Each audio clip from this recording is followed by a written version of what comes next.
Hi viewers, మనం వచ్చేసి 8వ తరగతి సెకండ్ లాంగ్వేజ్ తెలుగు చూస్తున్నాము. ఏపీ గవర్నమెంట్ ఉత్తర కుమార ప్రగల్భాలు, ఇక్కడ చదువు ఆనందించు అనేటువంటి ఒక చిన్న కథ మీకు మహాభారతంలోనిది. డాబుకు పోయినా డంబాలు కొట్టినా ఈ పలుకుబడిని ఉపయోగిస్తూ ఉంటామన్నమాట. ఉత్తర కుమారుడు వచ్చేసి విరాట్ రాజు యొక్క ఏకైక సుపుత్రుడు. అజ్ఞాతవాస సమయంలో పాండవులు మారు పేర్లతో విరాట్ రాజు కొలువులో చేరుకున్నారన్నమాట, తలదాచుకున్నారు. పాండవులు విరాట్ రాజు కొలువులో ఉంటారనేటువంటి అనుమానంతోనే కౌరవులు విరాట్ రాజు దక్షిణం వైపున గోవులను ముట్టడించారనమాట. కౌరవులు విరాటుడు సైన్యం అంతటితో అక్కడికి వెళ్ళాడు. అంతలో గోపాలకులు వచ్చి కౌరవులు ఉత్తర దిశ నుండి వచ్చి గోవులను తోలుకుపోతున్నారని ఉత్తరుడితో మొరపెట్టుకున్నారనమాట. విరాట్ రాజు కుమారునికి మొరపెట్టుకున్నారు. తగిన సారథి లేడు, ఉంటేనా కౌరవ సేనను చీల్చి చెండాడి కౌరవులను గోవులను కాపాడగలను అంటూ కోటలోని స్త్రీల ముందు కోతలు కోసాడు ఉత్తరుడు. అంటే ఆడవాళ్ళు కదా, వాళ్ళకి ఏం తెలియదు కదా, ఎక్కడ ఏం జరుగుతుందో తెలియదు కాబట్టి వాళ్ళ దగ్గర కోతలు కోసాడనమాట.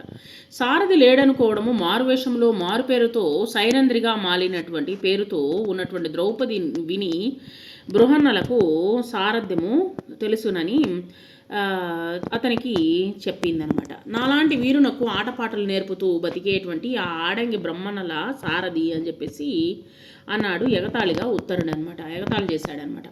సైరేంద్రి బృహన్నల సారథ్యాన్ని గూర్చి గొప్పగా పొగిడింది. చివరకు ఒప్పుకొని బృహన్నలను అంటే అర్జునుడిని సారథిగా తీసుకున్నాడనమాట. నియమించుకొని రథం ఎక్కి యుద్ధానికి వెళ్ళాడు ఉత్తరుడు. అక్కడ శత్రుసేనలోని అతిరథులు మహారథులు చూసి వణికిపోయాడనమాట. అక్కడే చాలామంది దుర్యోధనుడు, దుశ్శాసనుడు కావలసినటువంటి కౌరవుల యొక్క రథంలో సాహసమైనటువంటి ఎంతోమంది సేనలను చూసి వణికిపోయాడనమాట. తనకు భయంగా ఉందని రథాన్ని వెనక్కి తిప్పమని బృహన్నలను వేడుకున్నాడు. బృహన్నల అలా చేయరాదు. ఉత్తరుడు రథం నుండి దూకి పారిపోతూ ఉండగా బృహన్నల అతన్ని పట్టుకొని వచ్చి సారథిగా ఉండమని తాను యుద్ధం చేస్తానని చెప్పాడనమాట బృహన్నల. ఎందుకంటే అప్పటికి పాండవుల యొక్క అజ్ఞాతవాసపు గడువు కూడా పూర్తయింది. బృహన్నల మాటలకు ఉత్తరుడు ఆశ్చర్యపోయాడు.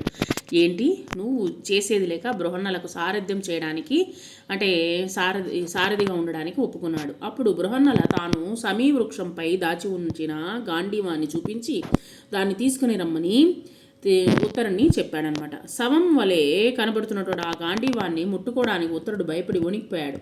ఆ గాంధీవాన్ని గురించి బృహన్నల వివరంగా చెప్పి తానెవరో చెబితే గాని ఉత్తరుడు బృహన్నల ఎవరో గ్రహించలేకపోయాడనమాట.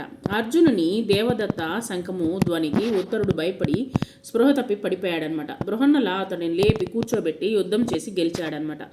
ఆనాటి ఉత్తర కుమారుని పేరుతో ఈనాటికి మనము ఎవరినో పిలుస్తూనే ఉన్నాము. నిజానికి ఆ కాలంలో ఆ ఉత్తరుడు ఒక్కడే. ఈ కాలంలో ఎందరో ఉత్తర కుమారులు ఉన్నారన్నమాట.